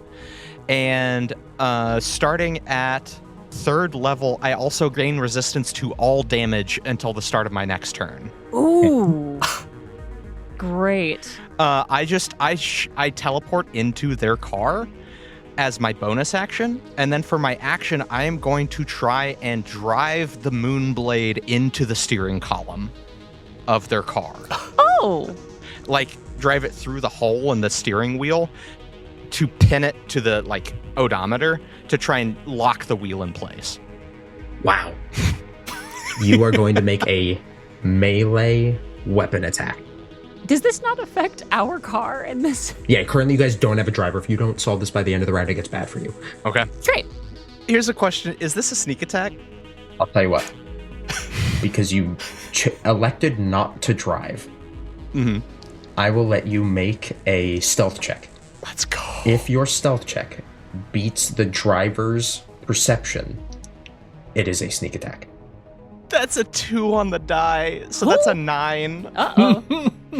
Please roll lower than a 9. So you are trying to beat the perception of a commander. Uh-oh. The commander has a +2 to perception. With a 4 on the die. That makes it a 6. Oh! Get wrecked. This is a sneak attack. Oh, that's a 21. That'll do it. Jesus. That hits. That hits. 18 points of piercing damage. I mean, not bad. I bring the sword to my face, and I say, May the light of the moon guide her blade. "Shot!" And then drive it. And drive it through the steering column. "Shot!" Stab it down. The moment that happens, you pierce the fuel injector, and instantly, there is no dramatic pause. There is no pomp or circumstance. The moment your blade enters, the car explodes. Oh. God, how am I going to tell Gail her kid died? Uh-oh. Yeah, I hope you weren't too attached to Twilight. I need you to make a DC 17 dexterity saving throw. Oh, boy. Whoops. Oh, boy. Come on. Big money. Big money.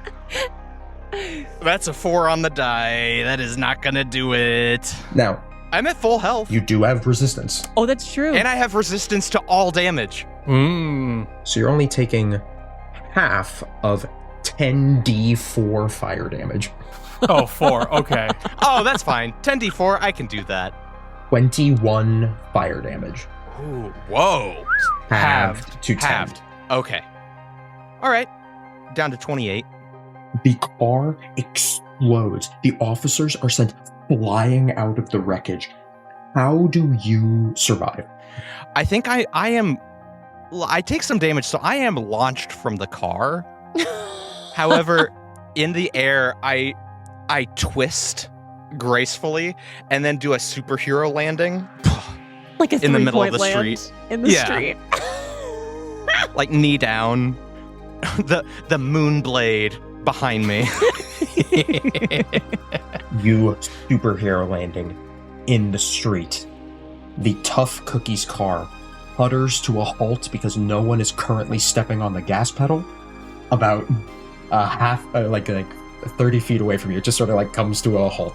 I will hop into the driver's seat really quick, throw it in reverse, and just slowly back up for you to be able to. All right, hop in, kiddo. I turn to the smoldering wreckage and I go, nothing personal. Nice job stabbing the steering column. That's great. It's an old trick I learned from my mentor. Who was your mentor? Cassidy, Ohio. The one whose soul now resides within this blade. Oh my God, you got a guy in there? I have so many questions. I'll leave a Tough Cookies business card on top of the wreckage of the the old car. I sheathe the blade and I say, well, I have all night. And with that, we smash cut to the office of Frank the Finisher McCarthy. Your payment for a job well done. Now, just to remember, Twilight said he wanted to be paid in justice. Oh, I have that. And lumens. Right up here. There's a conversion chart. A certain amount of justice does equal lumens. It's real poor right now. It's not something you want to be paid in. Oh, I heard it translates well. That's 4,000 total? Right, yeah, 2 for me, 2 for you. Yeah, that's great. I'll take that. And 2 for me. And justice for Twilight. 2, you get 2 justice. 2 justice. You can have 2,000 justice if you like. 2 million justice. I agree.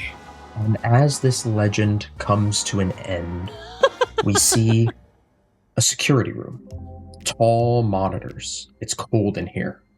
Various screens are printed. We see a regiment officer burned and singed from a crash, but survived, speaking with a shadowed figure sitting in a tall, backed chair that hovers above the ground.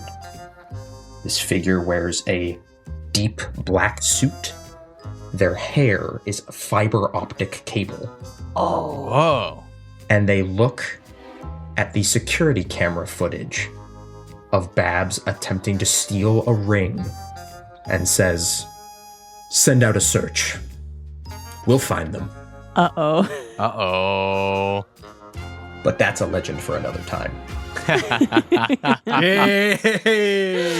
Oh, yeah. Evan, this was such a good time. Oh, this was man. so fun. I'm so glad you guys had fun. Thank you so much for playing with me in my playhouse. This was so good. Tell us more about, this is a one-shot that you can get in your publication, right? Yes. So the Vital City campaign setting comes with a handful of legends, which are one-shots that you can immediately run. A handful of them are written by me, and others were written by independent TTRPG writers, such as one, Casey Pappas, here with me. He wrote one of the adventures in the book. Ooh, I contributed to this. Woo! As did actually our other, fellow friend of the pod, Elliot Davis of Many Sided Media. Who he did? Wrote Goose Game. Goose Game. So you got a couple of friends of Mage Hands contributing to this. And where can we find you? We will link to the Kickstarter. Tell us a little bit more about where we can find Imp Games, where we can find you, how we can support. Yes, of course. Imp Games, the easiest place to find me is on Bluesky. Imp Games also has a Facebook page that you can check out as well. Just look up Imp Games on both and you will find me. The Kickstarter for the Vital City campaign setting goes live the first week of April. You can actually check out the project page now and get the full breakdown of everything the campaign setting offers. You'll be able to start backing it when it goes live that first week in April. Backing the project is the way to ensure that if you do back it, you receive it for the cheapest price possible. The Kickstarter page will go into more detail, but in addition to all of the information you need to run Vital City, all of its different districts, the world history, and a table full of random city events, it also offers a host of player and GM options. There are tons of factions with role-playing notes, 3 new backgrounds and subclasses, each of which you guys played with tonight, brand new spells, magic items, monsters, the works. There's also a collection of new optional rules you can bring to your table. Chief among them, the new car chase combat rules, which I've had a ton of fun designing and testing. There's ways to build your own cars. There's new skills to be proficient with.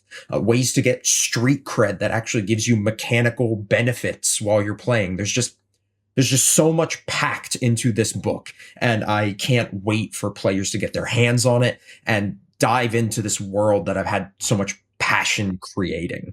Evan, we have been so thrilled and so honored and so lucky to have you on the show today. And without further ado, hey, how about a high five? Thank you so much for listening to our special Vital City episode of Mage Hand High Five. Want to show your support for our show? Want to hear us talk more about it? Then check out our Patreon at patreon.com/magehandhighfive. For just $5 a month, you can get all kinds of fun, fantastic behind-the-scenes goodies, including an extra podcast, Mage Hand Down Low, where we give you all the scoop on each episode after it airs. We've got Evan Noone coming on as a special guest on our next episode, and you do not want to miss it. Head on over to patreon.com/magehandhighfive to learn more. Special thanks to Evan Noone for his contributions and letting us run this fantastic Vital City one-shot with him. Evan Noone created the logo of both Vital City and Imp Games, as well as the Vital City campaign setting itself. And the Vital City cover art is by Raz, at Razmadaz on Bluesky. Go check them out. They've got all kinds of fantastic art. Check out our website at www.magehandhighfive.com and look for us all across social media. We're on Instagram, TikTok, Facebook, Discord, Bluesky, and wherever else we may be, we're going to be there at Mage Hand High Five. Go to your podcatcher of choice and throw a 5-star review our way. With your help, we were able to make it to 100 perfect 5-star reviews on Spotify. Help us get there with all of the other podcatchers and get even further with Spotify. Head on over there, give us a 5-star review. It helps us so much with getting algorithms to share us out to more people and help us grow. So please, please, please help us do that. And now I'm going to shout out all of our lovely subscribers on Patreon. And as usual, I'm going to do it in one breath. Dale Heimbecker, Kodiak Rogers, Darth Zelda, Deborah Jacobson, Jackson Maurer, Ocarina Sonata, Tal Manir, Mats the Jelly Cube, Sky Cow, El Phantasmal, Morgan Faber, Kathleen Ayers, Andrew, Kellen Wilbur, Trout Relief, Chronic Dreamer, Patrick Hickman, Debbie, Nathan Ritter, Chicken Too Tasty, Evan Noone, Avery Spar, A.M. Lovelace, Alison DeVelvis, Das Carpenter, Diana Bacon, Al Forrest Oakey, Liz Spar, Carrie Lee, Jonathan Gunn, Tyler Gardner, Elda Solt, Gelada Pang, Laura, Al, Chloe Utley, and Sammy Richardson. Ooh, you guys are giving me more and more of a challenge every time, and I can't wait for this to be too hard for me to get through. Tell your friends about the show. Tell your foes about the show. Tell your computer about the show, because it's listening and it wants to be a fan. It wants to love. And when you do it, use the hashtag MHH5 and hey, how about a high five?